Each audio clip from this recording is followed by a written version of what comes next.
수련회 잘 갔다 왔죠? 여러분 수련회 갔다 오고 조금 잘 쉬었습니까? 아직도 쉼이 필요한 지체가 아직도 있는 것 같고, 자, 우리 그 홀리 파이어 이 시간에 이 11월 한 달은 하나님 말씀에 대한 주제를 가지고 우리가 계속 말씀을 나누고 있었습니다. 그래서 오늘은 길과 방향 그리고 하나님 말씀이라는 제목으로 같이 말씀을 나누려고 해요. 자, 먼저 준비한 영상이 하나 있는데 잠깐 이걸 한번 보시면요, 보고 같이 이야기 나누도록 할게요.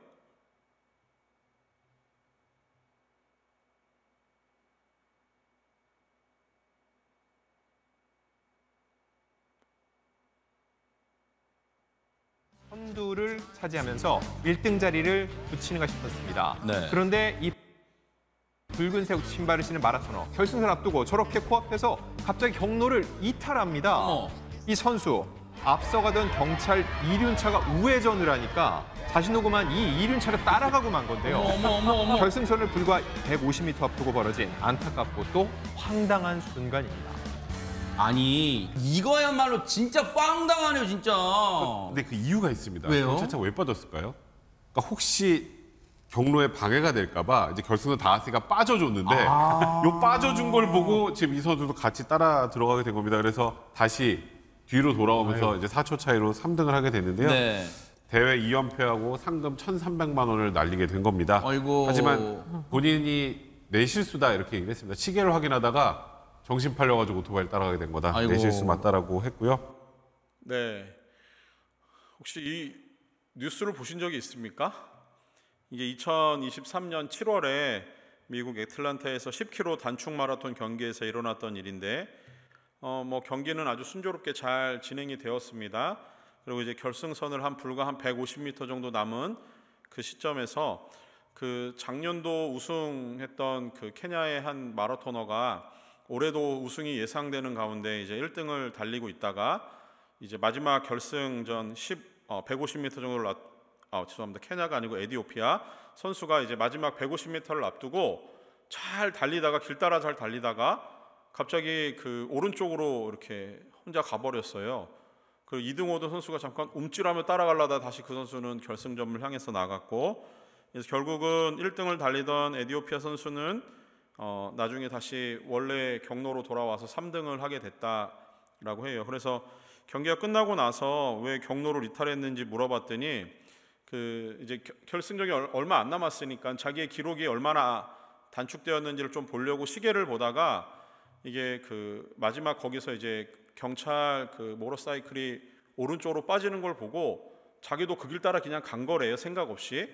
그러다가 이제 경기 진행 요원들이 그 길이 아니라고 알려주는 순간 다시 돌아왔는데 결국은 3등을 했다면서 다 자기의 실수가 맞다라고 이렇게 인정을 하는 그런 경기가 있었습니다. 선수 입장에서는 억울할 법도 한데 자기의 실수라고 인정을 했으니 이 경기는 그냥 등수가 1, 2, 3등 정해진 대로 그냥 그렇게 갔다라고 해요. 자, 먼 거리를 달려야 하는 선수에게 있어서 그 어느 길을 따라서 가야 할 것인가는 그 정확한 안내가 없지 않으면은 이 선수는 경기를 하는 것이 쉽지는 않을 거예요. 자, 그런데 그 이 10km 단축 마라톤도 당연히 먼 거리이기 때문에 길 안내자가 있어야 될 것이고, 마라톤은 42.195km를 달려야 되니 이것도 당연히 그 정확한 안내가 필요하죠. 자, 그런데 이거보다 조금 더 멀리 가는 것들은 그 어떤 여행이라고 했을 때 여행은 한두 시간만 가는 여행도 있겠지만 더 멀리 주로 가지 않습니까? 제가 그 어떤 프로그램을 보니까 한 1년 정도를 이렇게 자녀들하고 세계 여행을 하시던 분들이 있더라고요. 근데 1년이 지나면 결국 돌아오는 그런 시점이었어요. 자, 이 달리기도 그러고 먼 거리 달리기도 그러고 멀리 가는 여행도 그러고 그 어떤 그 목적 지점이 있기 때문에 달리건 여행을 하건 그 목적지를 향해서 가는 것은 다 똑같은 것 같아요. 자, 그런데 이 여행보다 또 먼 거리 달리기보다 훨씬 더 멀리 가야 되는 하나의 여행이 있는데, 그것을 그냥 우리는 한 사람의 삶, 인생이라고 말할 수 있어요.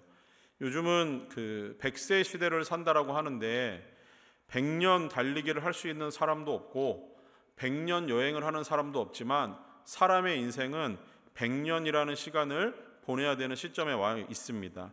그러다 보니까 어떤 달리기보다 어떤 여행보다 훨씬 더 긴 시간이 필요하기 때문에 당연히 그 길을 안내해 줄 안내가 필요한 거예요. 자, 그런데 여행도 그러고 달리기도 그러고 마찬가지로 그 어떤 공통점은 목표 지점이 있기 때문에 그곳을 향해 가는 건데, 사람의 인생도 목표 지점은 있습니다. 사람의 인생의 목표 지점은 이게 그 한순간 딱 정해진 것을 끝까지 가지는 않아요. 대부분은 이 목표 지점이 자꾸 변경되는 것을 아마 볼 수 있을 것 같아요. 젊어서 현재 여러분들이 갖고 있는 삶의 목표 지점이 있잖아요. 그게 이제 조금 더 나이가 먹고 또 이제 결혼을 하고 아이를 낳다 보면 목표 지점이 조금 더 수정이 돼요. 그리고 또 점점 더 살아가다 보면은 더 나이를 들면서 나이가 들면은 또 다른 목표 지점을 갖게 되죠. 이렇게 사람들마다 각각의 가야 되는 목표 지점이 조금씩은 다를 수는 있어요. 자, 그런데 이 목표 지점들을 하나로 공통점을 만들 수 있는 하나의 목표 지점이 있는데, 그거는 죽음이라고 하는 부분입니다. 굉장히 좀 비극적인 이야기처럼 들리겠지만 사람은 어쩔 수 없이 누구나 다 죽음이라는 곳을 향해서 열심히 달려가고 있는 그것과 같아요. 다 같은 목표 지점이 있다면 바로 그 죽음인데, 죽음을 향해서 가지만 그것을 향해서 다가가는 사람들은 각각의 길과 방향을 가지고 그 죽음을 향해서 다가갑니다. 오늘은 죽음을 향해 가는 그 길과 방향에 대해서 그리스도인들은 어떤 방식으로 이 죽음을 향해서 접근해야 될 것인가, 그것을 하나님 말씀을 통해서 우리 같이 나누도록 하겠습니다.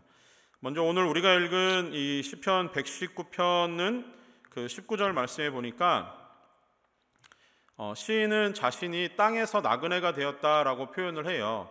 그러니까 자신은 나그네라고 하는 거예요. 나그네라고 하면은 자기 원래 정들었던 고장을 떠나서 다른 곳에 잠시 머물거나 아니면은 끊임없이 떠도는 사람을 나그네라고 표현을 합니다.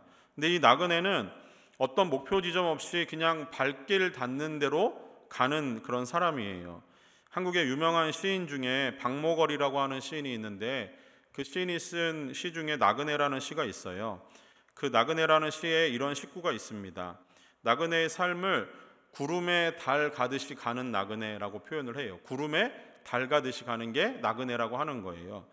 근데 이 표현을 조금 생각해 보니까 달이 떠 있는 그 시간은 저녁 시간에 달이 뜨죠. 해가 지고 난 저녁 시간, 캄캄한 하늘에 떠 있는 달, 마치 나그네의 인생에 이런 캄캄한 어떤 그 어두운 부분이 있는 것 같고, 그리고 그 달이 떠 있는 그 시간에 이 구름이 달을 가리지만 결국 구름은 바람을 따라서 왔다 갔다 할 뿐이라고 하는 거예요. 그 깜깜한 밤하늘에 그 구름이 바람에 따라서 이렇게 흔들리며 왔다 갔다 하듯이 나그네의 삶이 그렇다라고 하는 이 박모걸 시인의 어떤 그 표현이지 않을까? 물론 이 시는 좀 더 다른 깊은 해석이 있지만 이 부분은 오늘 말씀을 좀 적용하려고 제가 해석해 본 부분입니다. 그래서 이렇게 달은 가만히 있지만 구름은 바람 따라 움직이듯이 이 시편 119편의 시인은 사람의 인생이 이렇게 나그네와 같다라고 표현을 하고 있습니다. 시인은 자신이 이 나그네라고 표현을 하면서 자신이 어떤 처해 있는 삶이 나그네와 같이 정처 없이 떠돌면서 마치 고난 그리고 또 어떤 쉴 곳이 없는 그런 삶을 살아가고 있다라고 하는 이 표현인 것 같이 보여요. 시편 119편은 그래서 하나님의 말씀과 관련해서 이 시가 나그네의 인생, 다시 얘기해서 정처 없이 떠돌아다니면서 죽음을 향해 가는 그 한 사람의 인생 가운데 하나님의 말씀이 어떤 역할을 하는지 우리에게 보여줘요. 먼저 이 시편 119편을 조금 설명하면은 이 시편이 되게 재밌는 시 중에 하나인데, 시편 119편이 몇 절까지 있는지 한번 찾아보세요. 176. 그죠? 처음 알았죠? 이게 성경에서 가장 긴 절을 가지고 있는 성경은 이러면은 시편 119편이 돼요.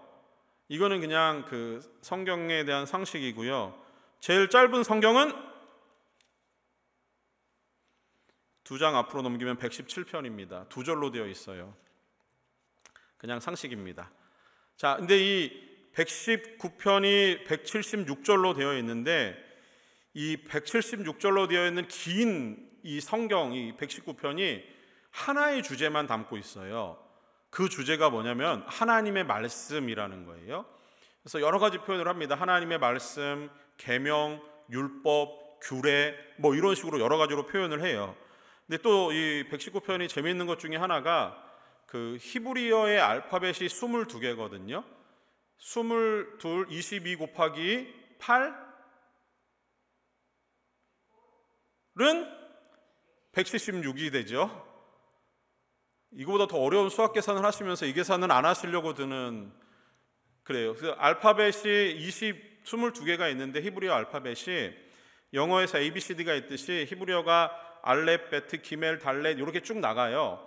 이게 이제 22개의 알파벳이 있는데 1절에서 8절까지는 알렙이라고 하는 단어를 시작으로 쭉 식구가 시작을 돼요. 그러면은 9절에서 16절까지는 베트를 사용해서 식구가 진행이 돼요. 이런 식으로 쭉쭉쭉 알파벳을 사용해서 8절씩 잘라서 알렙, 베트, 기멜, 달렛 이런 식으로 쭉 나가게 됩니다.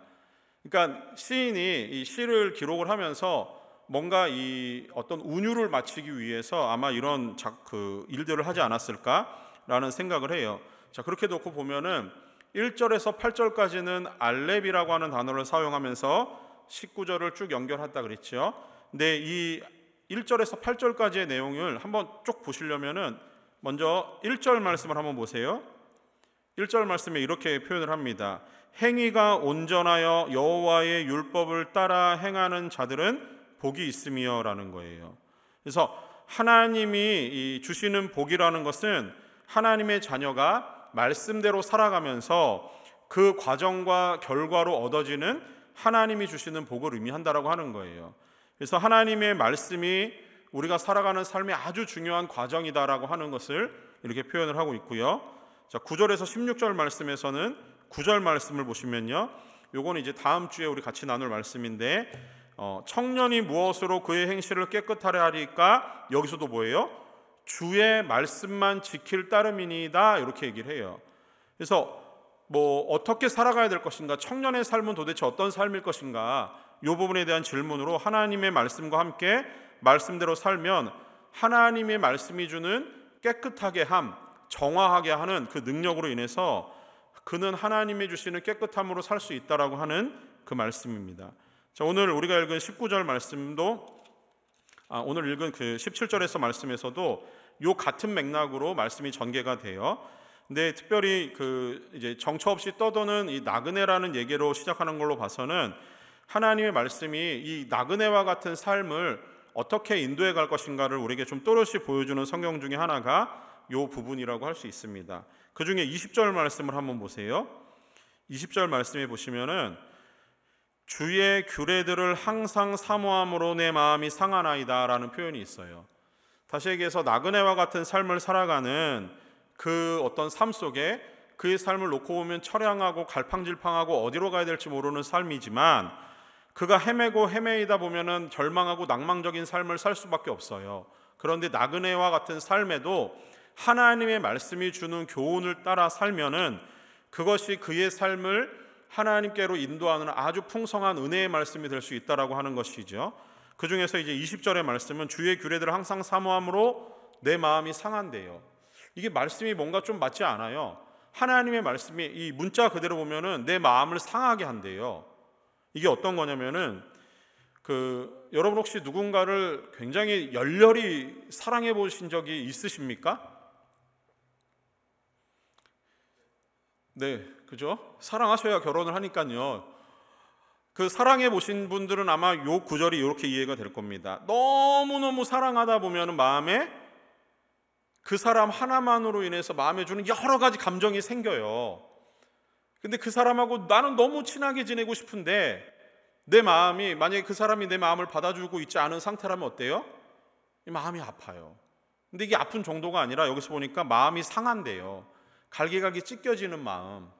그러니까 다시 얘기해서 너무너무 사랑하니까 이 어떤 상사병에 걸려있는 듯한, 그리고 너무너무 좋으니까 만나고 헤어지면 또 보고 싶은 것, 이런 마음이 상했다라고 하는 이 표현에 담겨 있습니다. 그래서 마음이 상하다라고 하는 이 표현이 이런 거예요. 그 히브리어가 담고 있는 의미가 무언가를 계속 이렇게 막 문질러대고 막 그것을 톡톡톡 이렇게 두드려대는 거예요. 그러다 보면은 그게 어떻게 되죠? 헤어지잖아. 이렇게 막 해지고 찢어지고 막 그럴 거 아니에요. 그리고 그것이 부서지는 그런 모습들, 이게 마음이 상하다라고 하는 거예요. 그만큼 시인이 하나님의 말씀, 이 규례를 얼마나 사모하는지, 그것을 자꾸 문지르고 자꾸 쳐다보고 자꾸 만지고 막 조물락조물락 거려가지고 이것이 헤어질 정도로, 마음이 상할 정도로 하나님의 말씀을 그렇게 사랑한다라고 하는 거예요. 그만큼 하나님의 말씀에 대한 이 시인의 아주 깊이 있는 마음이, 이 마음이 상한다라고 하는 표현에 담겨져 있습니다. 자, 이 표현을 통해서 그러면 시인이 도대체 왜 하나님의 말씀을 이토록 사모하는가? 그가 정말 목매어 사랑해서 죽을 정도로, 마음이 상할 정도로 하나님의 말씀을 왜 사랑하는가? 오늘 말씀을 통해 세 가지를 함께 나누려고 합니다. 자, 첫 번째는 시인이 하나님의 말씀을 사랑하는 첫 번째 이유는 하나님과 자신과의 관계를 바르게 인식하고 있기 때문에 하나님의 말씀을 사랑하는 거예요. 우리 읽은 17절 말씀을 한번 보세요. 거기 보시면은 이렇게 시작을 합니다. 주의 종을 후대하여 살게 하소서. 자, 여기서 주의 종을 이렇게 나와요. 자신은 종이고 말씀하시는 그분은 주님이라고 하는 거예요. 그러니까 하나님은 주인이시고 자신은 종으로 이 관계가 설정되어 있는 거예요. 종의 살 길은 주인의 말씀을 듣고 말씀대로 그대로 행하는 것이 종이 살아가는, 생명을 보존하는 방법입니다. 만약 주인의 말씀을 무시하고 종으로서 주인이 주는 말씀을 기울여 듣지 않는다면 그 종은 목숨을 보존하기가 쉽지 않아요. 그래서 종은 늘 주인의 말에 귀를 기울이며 살아야 돼요. 그리고 그 말씀을 귀를 기울임과 동시에 기억을 하고 그 말씀을 삶으로 순종하는 태도까지 가는 게 종이 주인을 대하는 태도겠죠. 우리도 마찬가지예요. 하나님의 말씀에서 떠나면 죽는 거예요. 우리가 즐겨 부르는 찬양 중에 주님 말씀하시면 내가 나아가리다, 주님 뜻이 아니면 어떻게 합니까? 그 자리에 멈춰 서는 것. 주의 말씀이 있느냐 없느냐, 그 말씀이 나를 가게 하느냐 멈춰 서게 하느냐, 여기에 집중해서 살아가며 반응하는 것이 종과 주인과의 관계 안에서 성립된다라고 하는 거죠. 그래서 성도라고 하면은 하나님의 말씀에 이러한 마음의 자세를, 종된 마음의 자세를 가지고 있어야 된다고 하는 겁니다. 앞에서 잠깐 말씀을 드렸듯이 이 17절에서 24절은 히브리어 알파벳 중에 기멜로 시작을 합니다. 근데 이게 그 히브리어 알파벳에서는 각각 그 알파벳이 담고 있는 의미가 조금 있어요. 이 기멜은 어떤 의미가 있냐면은 자유의지의 의미가 있어요. 자, 이건 뭐냐면은 하나님은 우리 모두에게 자유의지를 주셨다라고 하는 그 부분에서 자유의지가 있기 때문에 사람들은 선택이라는 것을 마음대로 할 수 있습니다. 그리고 하나님은 인격적이셔서 사람이 자유의지로 선택한 것에 대해서 하나님은 언제나 그 선택을 참고 기다려주시는 분이세요. 만약에 하나님이 우리를 종으로 인정하고 주인 되신 하나님이 우리의 삶에 자유의지가 없이 우리의 삶을 하나님이 원하시는 뜻대로 마음대로 조장을 하신다고 한다면 우리는 로봇과 같은 인생을 살아갈 거예요. 그런데 우리 그렇게 사는 사람 아무도 없잖아요. 하나님의 말씀은 우리에게 들려줬고 이 말씀에 대한 반응과 살아가는 삶의 자세와 살아가는 삶의 결과들은 우리 모두가 다 달라요. 이유는 하나예요. 하나님이 우리에게 말씀을 주시는 분은 하나님이시지만 말씀으로 살아가고 반응하게 하는 태도는 우리의 자유의지에 달렸기 때문이에요. 하나님이 만약에 이것마저 주시지 않고 하나님 뜻대로 하신다고 하면은 우리 모두는 하나님의 참된 종으로 살아갈 수밖에 없을 거예요. 그런데 하나님이 그렇게 안 하시는 이유는 하나님은 우리를 상당히 인격적으로 대하시기 때문인 거죠. 자연스럽게 사람의 마음에 있는 자유의지는 아담의 타락한 이후에 사람이 가지고 있는 모든 자유의지 역시 본성에 따라서 타락을 했습니다. 그러다 보니까 사람이 가지고 있는 자유의지로 선택하는 것들은 모두가 다 악한 선택을 하게 되어 있어요. 문제는 사람의 본성이 타락하여서 악한 자유의지의 발달로 인해서 그가 선택하는 것도 타락의 결과를 선택한다라고 하는 게 성경이 우리에게 알려주는 바입니다. 그러니 자연스럽게 하나님을 기쁘시게 하는 선택보다는 자신에게 유익이 있고 자신의 쾌락적이고 만족스러운 삶을 위해서 자신의 자유의지를 발동시키는 것이 인간에게 있어서는 보다 더 자연스럽다라고 하는 거예요. 그래서 로마서 3장 23절 말씀은 우리에게 이런 경고를 합니다. 모든 사람이 죄를 범하였음에 하나님의 영광에 이르지 못하였대요. 자, 잘 보세요. 어떤 사람이 죄를 범한 게 아니라 모든 사람이 죄를 범한 거예요. 예외가 없는 거예요. 죄를 범함으로 인해서 그의 자유로운 자유의지의 선택은 하나님 앞에 죄가 된다라고 하는 거예요. 그러니 하나님의 영광, 하나님을 기쁘시게 하는 일에 이르지 못한 상태가 인간이 가지고 있는 그 본성, 자유의지의 선택이라고 하는 겁니다. 그러나 시인은 그 자신의 자유의지를 하나님의 말씀에 순종하는 종으로 살겠다라고 하는 거예요. 자신의 삶을 하나님의 말씀 앞에 두고 그 말씀을 따라서 살아가려고 하는 자기의 선택을 이 종은 하겠다라고 하는 겁니다. 우리가 하나님의 말씀으로 살아가야 할 이유가 바로 여기에 있는 거예요. 하나님의 말씀에서 떠나는 것처럼 불순종함으로 살아가면은 자신에게 있는 타락한 본성으로 인해서 내가 내리는 자유로운 선택은 언제나 망하는 길로 가기 때문에 우리는 반드시 하나님의 말씀이 필요한 사람들이라고 하는 겁니다. 그리고 그 말씀을 내가 어떻게 받아들이냐? 나는 말씀하시는 분의 종이라고 하는 생각과 자세를 가지고 주의 말씀을 듣고 경청하고 말씀에 반응하며 살아가야 된다고 하는 거예요. 종된 마음이 잊어지면 하나님의 말씀에 대한 도전만이 남아 있습니다. 그렇게 살면은 하나님이 내게 주시는 참된 은혜와 복을 누리기가 힘들어요. 그래서 시인은 먼저 이 17절 나그네와 같은 인생을 살아가는 우리 모두에게 던지는 제일 큰 화두 중에 하나는 우리는 하나님의 종이라고 하는 거예요. 종이니 주의 말씀에 귀를 기울이라고 하는 겁니다. 자, 두 번째, 시인이 하나님의 말씀에 이토록 목매고 그 말씀을 진지하게 사모하는 이유는 하나님의 말씀이 삶의 활력을 주기 때문이에요. 하나님의 말씀 안에 우리를 살아가게 하는 힘이 있습니다. 17절 말씀 다시 한번 보시면 주의 종을 후대하여 살게 하소서 그리하시면 주의 말씀을 지키리이다 이렇게 나와요. 그런데 시인이 이것을 이렇게 이 한글은 이렇게 번역을 했지만 이 부분이 번역이 조금 애매해요. 마치 이런 것 같아요. 하나님이 내게 먼저 나를 후대한다라고 하는 관용, 어떤 너그럽게 나를 받아주시면 내가 주의 말씀을 그렇게 지키며 살겠습니다라고 하는 것처럼 보여지잖아요. 근데 실제로는 그렇지 않아요.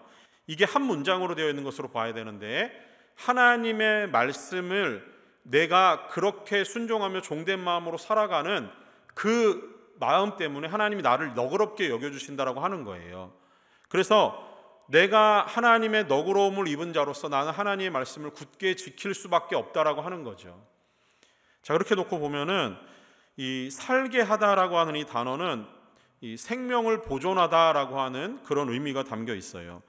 근데 여기서 조금 더 가는 거예요. 생명을 보존함을 뛰어넘어서 참되고 복되며 형통하고 활력이 넘치는 삶의 회복의 자리까지 가게 하는 게 하나님의 말씀이라고 하는 거예요.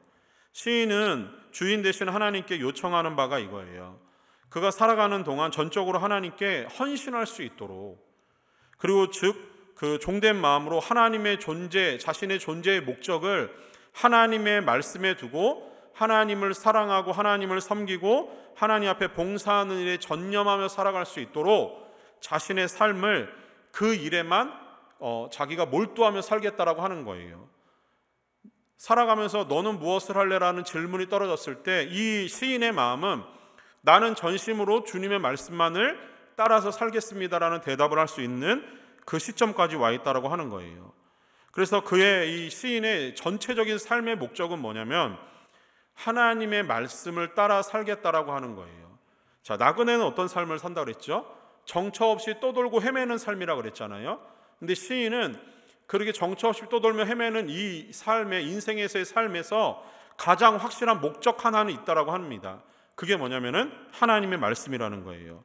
그러니 그는 하나님의 말씀이 자기의 삶에 생명력을 주고 활력을 주는 말씀이기에 그 말씀에 귀를 기울인다라고 하는 거예요.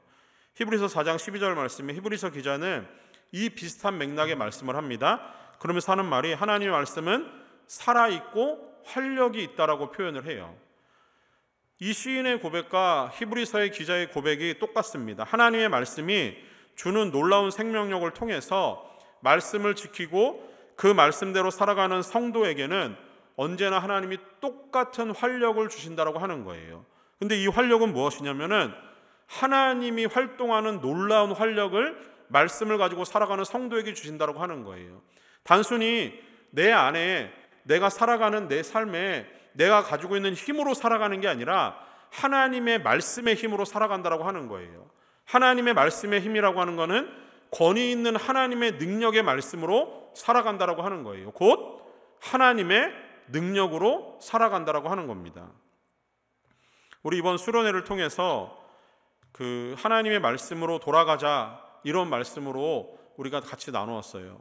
우리가 그 주제를 통해서 나누었던 것은 우리의 삶의 개혁과 회복은 결국 하나님의 말씀에서 온다라고 하는 거였죠. 그래서 하나님의 말씀은 사람을 살리는 힘이고 능력이 되는 것을 이 성경과 기독교의 역사가 증명을 합니다.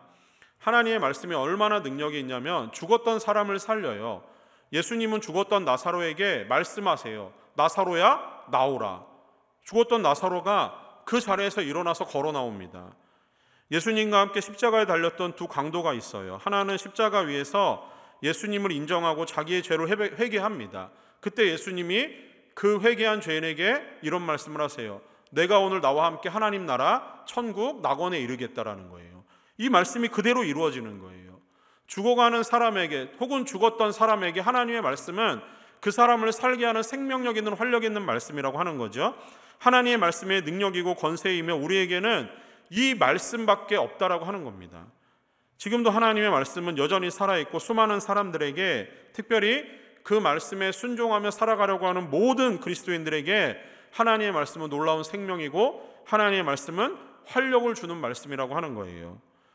그래서 우리는 이 말씀으로 한 번 더 다가가고 이 말씀에 귀를 기울이고 말씀으로 살겠다라고 하는 우리 마음의 끊임없는 다짐, 그 다짐으로 우리는 힘을 얻어서 하나님의 말씀으로 삶을 살아가야 되는 데까지 가야 되는 하나님의 백성들인 줄 믿습니다. 하나님의 말씀의 힘이 여러분들의 삶을 그렇게 움직일 수 있기를 간절히 소원합니다. 세 번째, 시인이 이렇게 하나님의 말씀에 목매고 사랑하는 이유는 하나님의 놀라운 능력을 하나님의 말씀을 통해 경험할 수 있기 때문이에요. 하나님의 놀라운 능력은 하나님의 말씀을 통해서 우리 모두에게 경험적으로 다가옵니다. 18절 말씀 한번 보세요. 내 눈을 열어서 주의 율법에서 놀라운 것을 보게 하소서, 이렇게 기록을 합니다. 자, 여기서 놀라운 것, 이렇게 이 시인이 놀라운 것이라고 표현하는 이것은 인간의 능력을 초월하는 놀라운 일들, 뭐 이적 아니면 어떤 인간이 이해할 수 없는 이해 밖에서 벌어지는 하나님의 놀라운 자비, 또 그 속에서 깨달아지는 어떤 신비한 일들, 우리가 감당할 수 있는 일들이 아니라는 거예요. 하나님께서 인간의 역사에 개입하셔서 섭리하시면서 하나님이 펼치시는 모든 역사가 다 때로는 굉장히 신비로운 일들이죠. 하나님은 천지를 만드시고 만드신 것을 통치하시는 능력의 하나님이십니다. 인간의 모든 역사를 하나님은 다 깊이 있게 들여다보고 계세요. 그래서 나라와 민족의 성공과 실패, 그의 부강함과 그의 멸망함, 하나님은 그것을 다 지켜보고 계세요. 뿐만 아니라 하나님은 한 사람 한 사람의 인생도 불꽃 같은 눈동자로 다 지켜보고 계세요. 그래서 한 사람이 살아가면서 받아야 되는 여러 가지 복들, 혹은 그가 하나님 말씀에 불순종했을 때 오는 여러 가지 슬픔과 아픔과 화들, 하나님이 주장하시는 거예요. 이것을 믿고 깨달은 사람, 하나님의 말씀이 주는 하나님의 생명의 능력이 있는 그 말씀을 깨달은 사람은 이 살아가는 우리의 모든 삶을 결코 우연이라고 생각하지 않게 되는 겁니다. 왜냐하면 하나님이 이 모든 삶의 역사를 주관하시기 때문에 우리는 하나님의 말씀이 나의 삶도 주관한다라고 믿는 거예요. 그러니 우리 안에 벌어지는 우연, 운명, 팔자 같은 거는 우리의 삶에 있지 않아요. 어떤 사람들은 이것이 어떤 우연히 벌어지는 일이다, 내 운명이다, 내가 받아야 될 팔자라고 생각하지만 우리는 그러한 것들에 얽매여서 살아가는 사람들이 아니라고 하는 거예요. 우리는 하나님의 백성으로 이 땅을 살아가면서 하나님의 살아계심을 믿고 하나님이 우리의 삶의 영적인 세계를 주관하시는 능력의 하나님이심을 우리는 믿는 거예요. 하나님의 말씀을 믿기 때문에 우리에게는 또 한 가지 특별한 능력이 있습니다. 그것이 무엇이냐면은 영적인 세계를 바라볼 수 있는 능력들이 있는 거예요. 영적인 세계를 바라본다고 하는 것은 우리의 입장에서는 굉장히 신비로운 일이죠. 여러분이 살면서 때로는 힘들고 고난스럽고 여러 가지 일들이 겹쳤을 때 여러분들이 하나님 앞으로 나와서 기도하는 일들, 영적인 세계에 눈을 떴기 때문에 가능한 일입니다.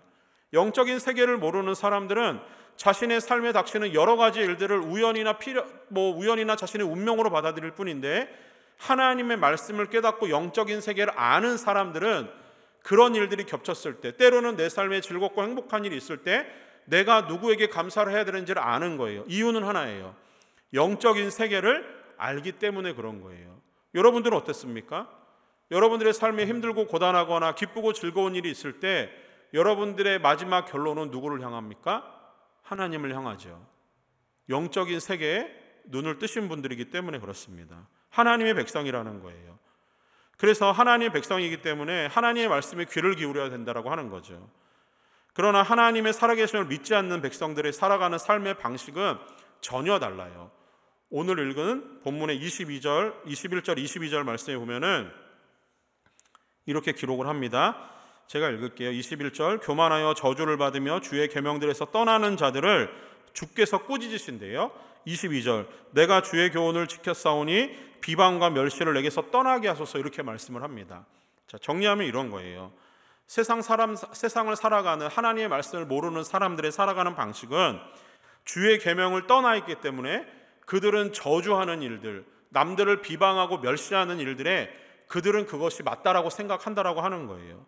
시인 역시 이런 사람들에게 둘러싸여서 이 하나님의 말씀을 모르는 사람들에게 당하는 여러 가지 비웃음, 조롱, 멸시, 비난을 받으며 고통스럽게 살아가는 나그네와 같은 인생을 살고 있다라고 하는 표현입니다. 세상의 말들은 우리의 삶을 무한한 경쟁과 치열한 삶으로 인도합니다. 세상은 우리에게 늘 얘기해요. 싸워서 이겨라. 남들보다 뛰어나야 한다. 그러기 위해서는 너만 생각해, 나만 생각하며 살아가야 된다는 거예요. 우리가 살아가는 이 생존의 전쟁터에서 살아남기 위해서는 이러한 말들이 귀를 기울여야 돼요. 지금보다도 더 지독하게 내 삶을 더 갈고 닦아서 날카롭게 만들어야만 이길 수 있다고 생각을 하게 되는 거예요. 그 이야기들이, 그러한 말들은 세상을 우리를 향해서 계속 들려줍니다. 그 이야기를 들으면 어떻게 되는지 아세요? 영적으로, 정신적으로 우리가 그것에 노출되어 가면서 우리는 하나님의 말씀에서 멀어지게 되어 있어요. 결국 살아남지 못하면 패배자가 되어버리는 세상의 원리와 가치관에 우리는 갇히게 될 겁니다. 그러면서 거기서 실패한 자들은 너는 실패자라고 하는 낙인 도장을 찍히며 살아가게 되어 있어요. 결국 살아남지 못하면 패배자가 되어서 실패자가 되는 이 삶, 이게 지금 이 세상을 지배하는 거대한 세상의 원리예요. 이 세상의 흐름 속에서 살다 보니까 그리스도인들도 말씀에 의지하며 살기보다는 이러한 세상의 원리와 법칙에 적용해서 자신의 삶을 더 치열하게 만들어 살아간다고 하는 그런 부분까지 와 있는 것 같아요. 그러나 하나님의 말씀인 성경은 우리에게 예수님을 믿는 하나님의 자녀라면, 그리고 우리가 이 땅에서 살아가는 하나님의 백성이라면 그러한 삶을 살아서는 안 된다고 하는 거죠. 세상의 기준과 가치관이 아닌 하나님의 말씀을 통해서 힘을 얻고 그것을 통해서 활력을 얻어서 하나님의 말씀이 있는, 하나님의 말씀이 들리는 그 말씀을 삶으로 살아내는 그러한 성도로 살기를 하나님이 원하신다고 하는 거예요. 이게 하나님의 말씀이 우리의 삶의 현장에서 늘 나타나야 된다고 하는 거죠. 그런데 이게 우리의 삶의 현장에 잘 나타나지 않아요.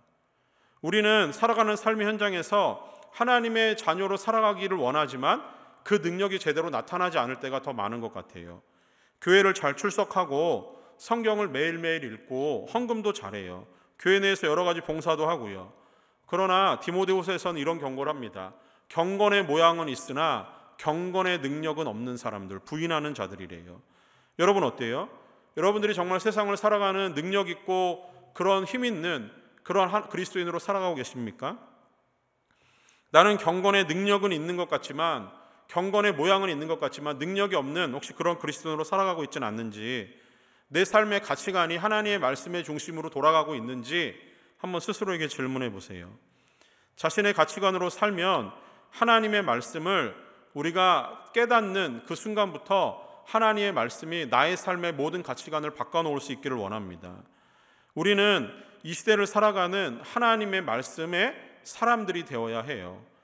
우리는 세상이 던져주는 그 여러 가지 가치관과 기준을 따라가는 사람들이 아니라 우리는 오로지 하나님의 말씀에 귀를 기울이며 하나님의 말씀이 주는 교훈을 따라 살아가는 사람들이에요.